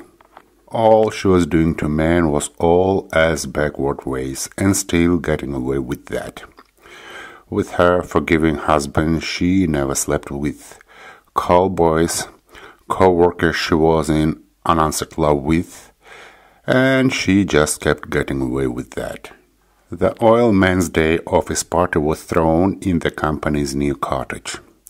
I went to the party too, reluctantly. If you are an oil production engineer, you should know how good they are at celebrating their professional holidays, especially if you are working in Western or joint oil-producing companies, with mostly young and ambitious engineers and managers working there. It would be a real rock star's party. The food was, as usual, fantastic. There were 5 kinds of barbecues and shish kebabs, only if I am not mistaken. All kinds of beverages and drinks you could think of, both for Russians and expats.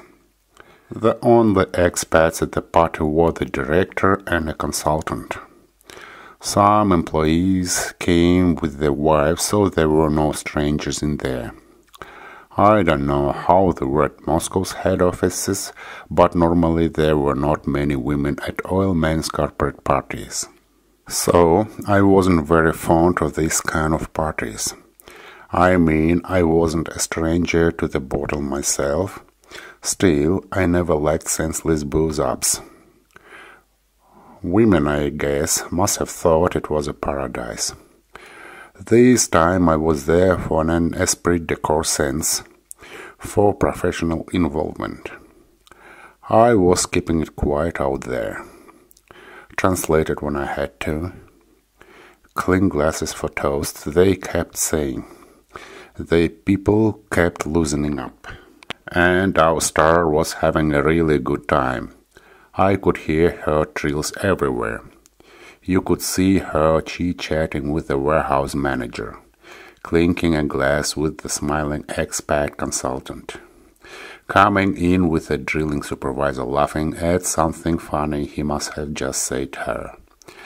And now again with that warehouseman. Do they sleep, I wonder? Vlad, the walkover department head, sat down right next to me. I barely kept my sigh. Vlad was a good guy, but when drunk he becomes unbearable. It was particularly annoying that when he was getting really cockeyed and when everybody was in their height of relaxation, he would think it was a perfect time to discuss the situation of his particular concern, well, which any extraordinary meeting would have been proud to resolve, giving real hell to a translator who is surely boozy himself too. Several times I had to stop these kind of sessions myself. Vlad, I would say, I understand that you are thrilled. You are having that irresistible urge to discuss it, but we will not solve the problem. We will not even remember what we talk about. But you making me a mindless job and running and ruining the party. It's impolite to say the least. Of course, he'd always feel hurt on anything like this. So I expected his reaction, and I was ready for that. But what he said, I was expecting the least. Hey, Roddy, he started. Leave Julie alone, please. My fucking blood started running cold. At the same time, I had that miserable and long-forgotten feeling I used to have as a child when I knew that a serious mix-up was going to take place, and I had just put on a brand new shirt for the school. Or, when I was a little older, I was ferping a cool girl after a disco and had a guy I had just stolen a girl from with his friends waiting for me. No, I was not drunk yet, but from now on I vaguely remembered things. This fucking bitch not only had involved her so-called husband to have it out with me, she now was trying to set my fellow laborers against me. There she was in all her glory, thanking me for the fact that I helped her to apply for this job. I remember it had crossed my mind it wasn't for the first time she had paid in the same coin when she attacked our common friends who had also helped her to apply for a major offshore project and babysitting her there as I was here. You little fucking bitch. I stood up, knocking over chairs, and off I went, crushing the tables and dropping bottles on them like an icebreaker on my way to still laughing Julia. Grabbed her by the arm and dragged her along back to Vlad. By the way, I had noticed that Julia was afraid of drunken men, and although I was an aggressive drunk, not for the last 15 years anyway, she was afraid of me as well. Perhaps this also came from her abnormal brother. While I was dragging her along, I don't remember her uttering a sound. She must have been silenced by shock and fear, I guess. Are you complaining about me to all or just to Vlad? Are you dear friends now? I must have said that too loud, as all, despite the music still playing, turned looking up to me. Vlad stood up, and I, pure on impulse, on my psychomotoric agitation, clocked him so hard that he was thrown to one side and his glasses to the other. He got up quickly, and I was ready for him to fly on me, but the guys intercepted him, while the other group headed towards me, but I avidly gestured to them to stop, and they did. Well, my gesture must have been very expressive. Who else thinks that I mistreated her? I violently shook Julia. All were silent, and I noticed those shocked expats with what the hell is going on look on their faces. I turned back to her.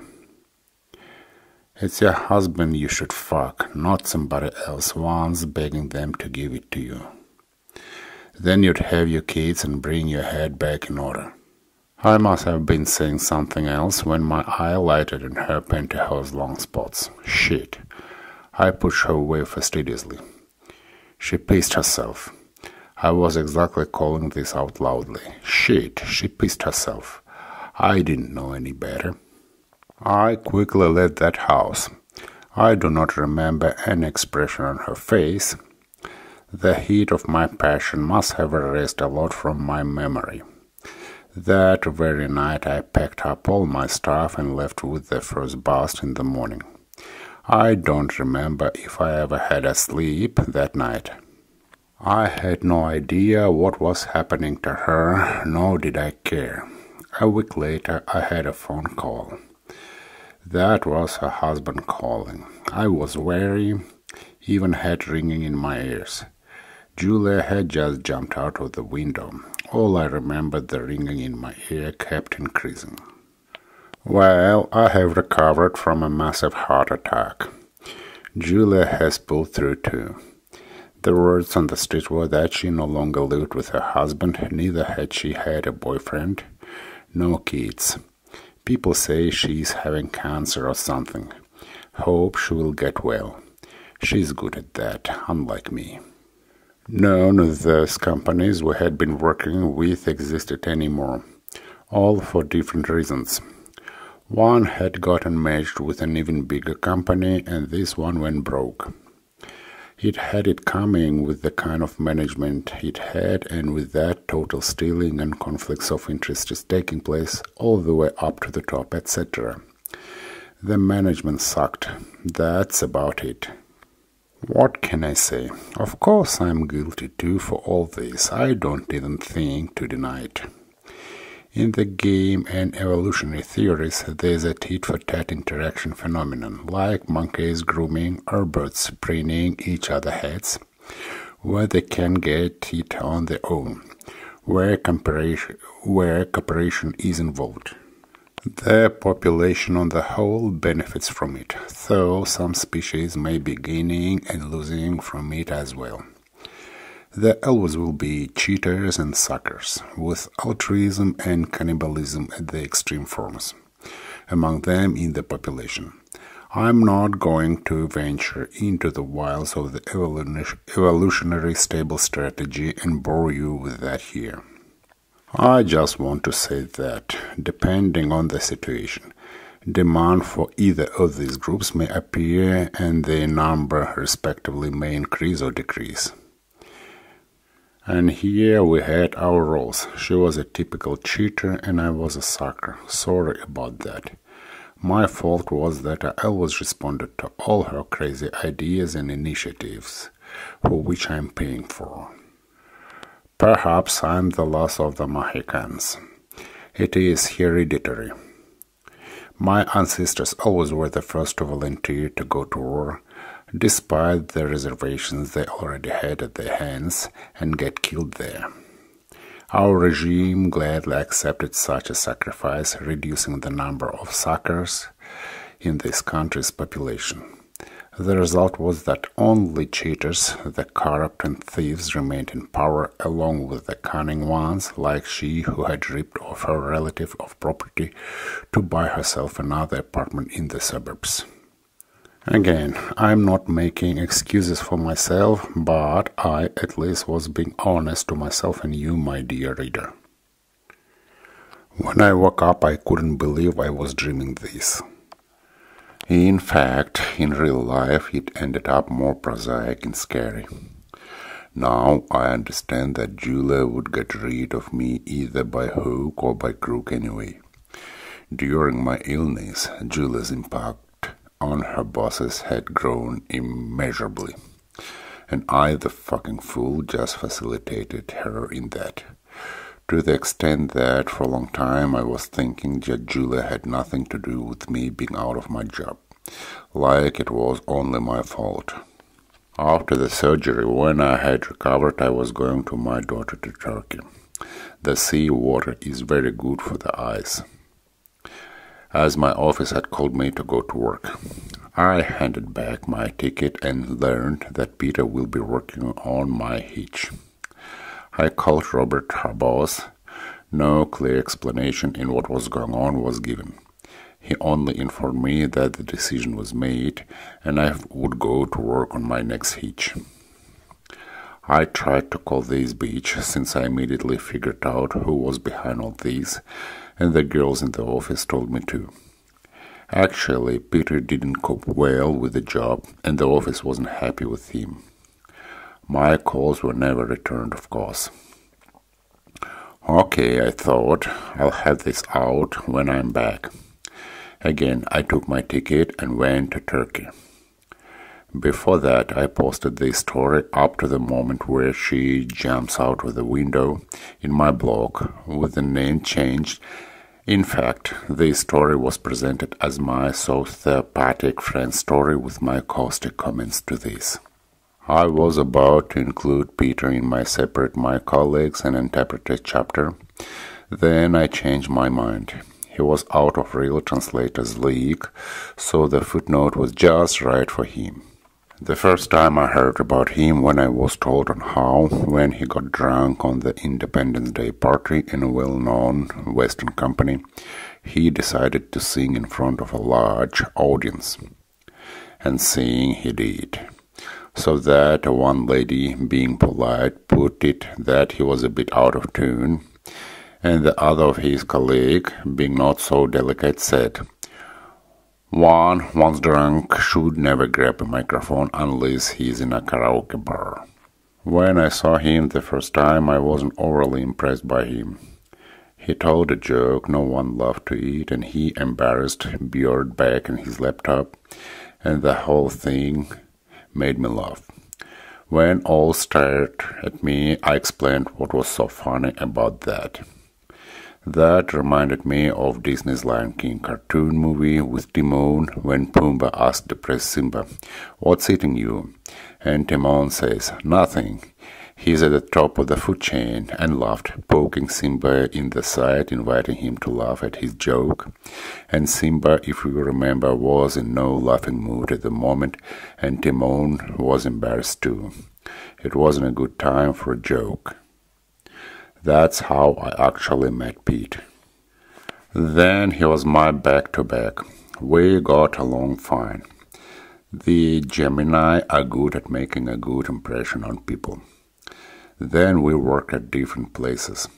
He was working in Orenburg and met Julia, who, of course, fell in love with him. That was then when she started writing me, teasing me with especially provocative letters, and in fact offered me to try a threesome. It was later I found where she had this idea coming from. That was Peter, a threesome lover. She also had some other even more provocative ideas. Fuck, I even don't want to bring this up here. Then Peter came along at this company. He had been looking for work for quite a while, and that was Julia who had arranged all this for him, just exactly the way I had arranged it for Julia. We both had the same motivation, except that he had stood her up. She was constantly talking to him on Skype at work. She told me that she had no sex with him, just a pure platonic love. Sure, she wasn't the one for anyone to trust her, but she also was sharing with me all her successful affairs with her other boyfriends, and she would have told me if she had something going on with him. The field team, well, with some reservation, had accepted him fine. He knew how to charm people, but he was a drinker, a heavy drinker. If he kept drinking his 300 grams of vodka a day, by the time he is 45, he sure would get his pancreatitis guaranteed. But he was good to drink with. I mean, he was a good companion. And he also seemed to be a knowledgeable person. True, he was a little bit getting carried away with his horoscope sheet, but he was a funny guy and he knew how to present himself. Anybody would be fine with him as long as one is okay with his hair. Just a little bit I dwell on his middle-long hair. Normally, they never bothered me too much. If it made him happy, it was okay with me. Except maybe one thing. If a person with such a hair is young and his hair is as good as of Joy Tempest's rock star singer, but when one is a half bald, it looks kind of weird to me to still keeping them mid-long, don't you think? I mean, it is not aesthetically pleasing. Besides, for me to see a man combing his hair with a paddle brush with that weird feminine moving, yuck. Well, maybe there's no way to comb them any differently, but anyway. That reminded me of the other Julie's shocking ideas she was about to propose in her letters about him. I wouldn't even want to bring it up here. Fuck no. When I was back from Turkey, I was shocked to see my post read by Graham. He even had put his like on it. And then I found that Graham decided to work with Peter.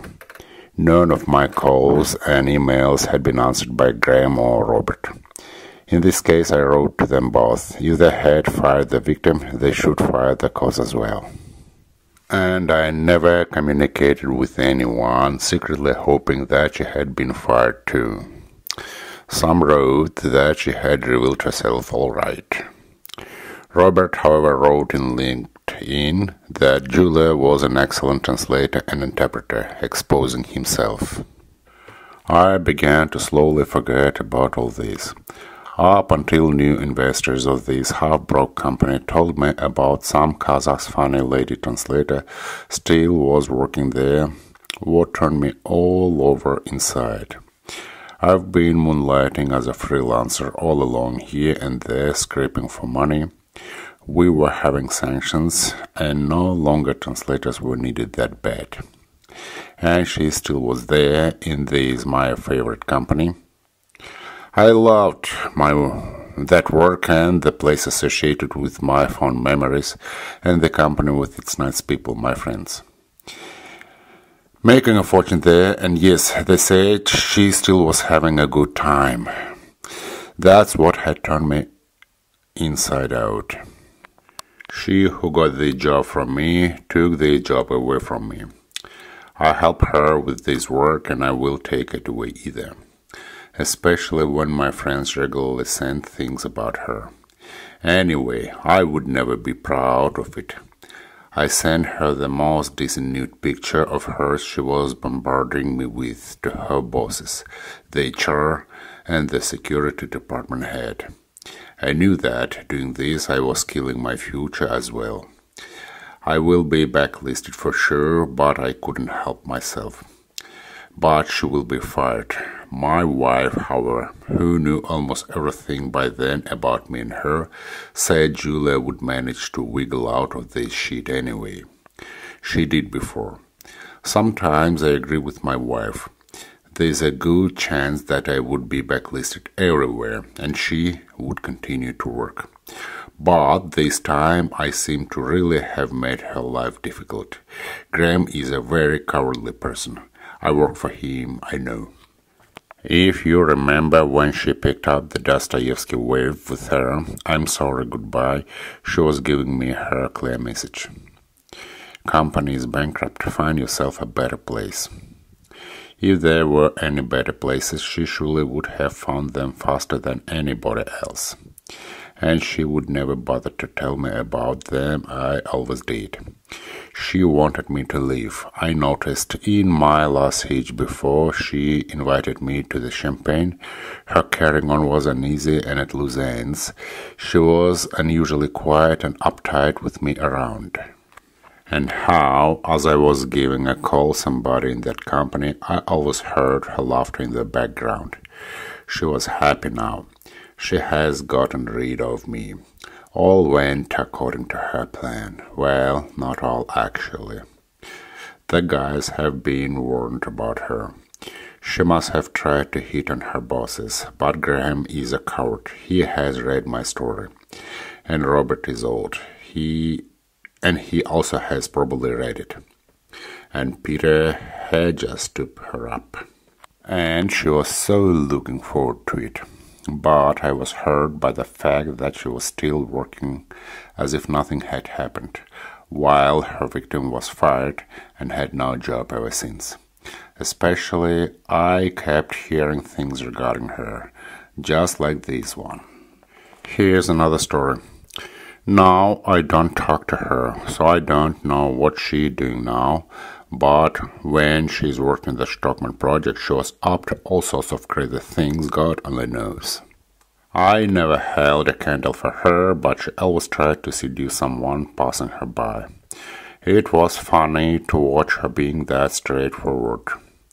But most shied away from her, though. As I already wrote, some young men are still in touch with her. Well, she always positioned herself as a femme fatale, I would say, and always in conversation she emphasized her shapes, as if by chance, like, take a look at my beautiful legs, arms, and some other my bodily parts.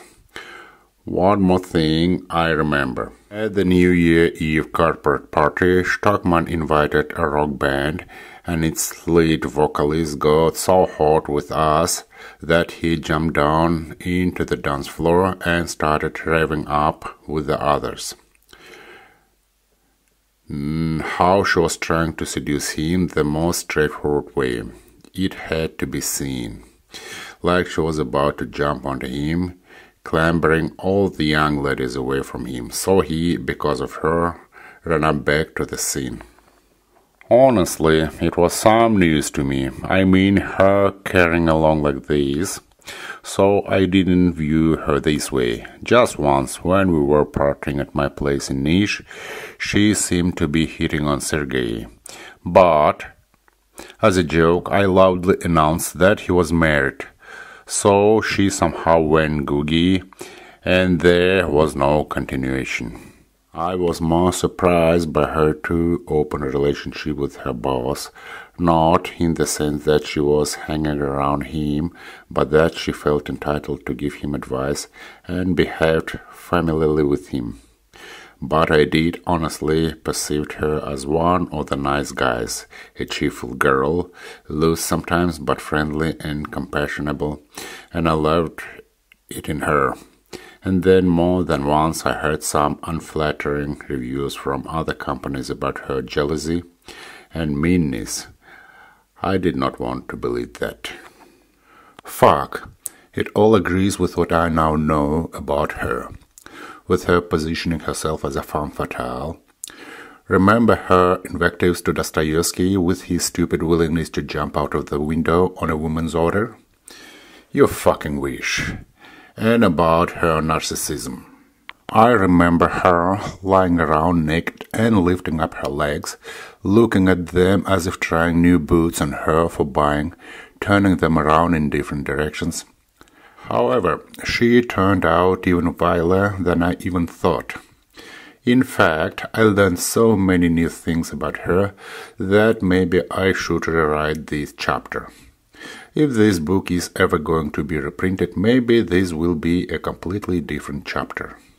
In the meantime, I leave it as it is, with one of my dream episodes about how she throws herself out of the window, and I was down with my stupid heart attack thing, and with other not my dream episode, with my stupid and naive, I was being good to her, helping her when she felt bad, why she was doing all these to me things.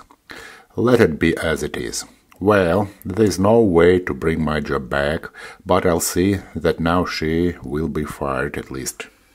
Julia, didn't I tell you when you asked me for that last champagne to never do that again to me or I would kill you, didn't I?